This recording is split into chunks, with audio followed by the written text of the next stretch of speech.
நீங்கள் பார்த்துக் கொண்டிருப்பது நியூஸ் 21 செய்திகள். தமிழ்நாடு செய்திகளை உடனுக்குடன் தெரிந்து கொள்ள நியூஸ் 21 செய்திகளை பாருங்கள். உண்மை, உழைப்பு, உயர்வு. கரூர் மாவட்டம் கடவூர் வட்டம் வரவணை கிராமம் வேப்பங்குடியில் ஸ்ரீ பெரிய கண்டியம்மன் ஆலய மகா கும்பாபிஷேக விழா கடந்த பிப்ரவரி 2ஆம் தேதி ஞாயிற்றுக்கிழமை கணபதி ஹோமத்துடன் துவங்கியது.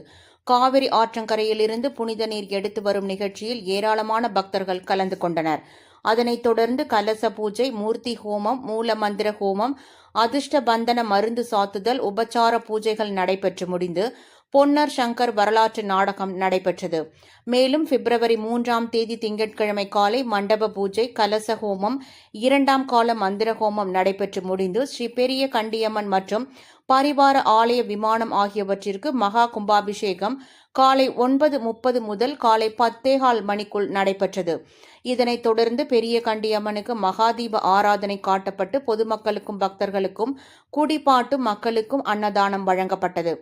இந்நிகழ்ச்சியில் சிறப்பு அழைப்பாளராக மாநில தகவல் உரிமை ஆணையாளர் கதிரவன், வரவணை ஊராட்சி மன்ற முன்னாள் தலைவர், ஓய்வு பெற்ற தலைமை ஆசிரியர் கந்தசாமி, பசுமைக்குடி தன்னார்வ இயக்கத்தின் நிறுவன தலைவரும் அமெரிக்கா பாஸ்டன் கணினி தொழில்நுட்ப ஆலோசகர் நரேந்திரன் கந்தசாமி உள்ளிட்ட ஏராளமான பொதுமக்கள் கலந்து கொண்டனர்.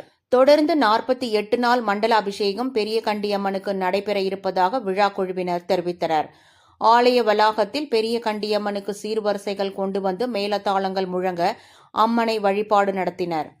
நியூஸ் 21 தமிழ்நாடு செய்திகளுக்காக கரூர் மாவட்ட செய்தியாளர் சதீஷ்.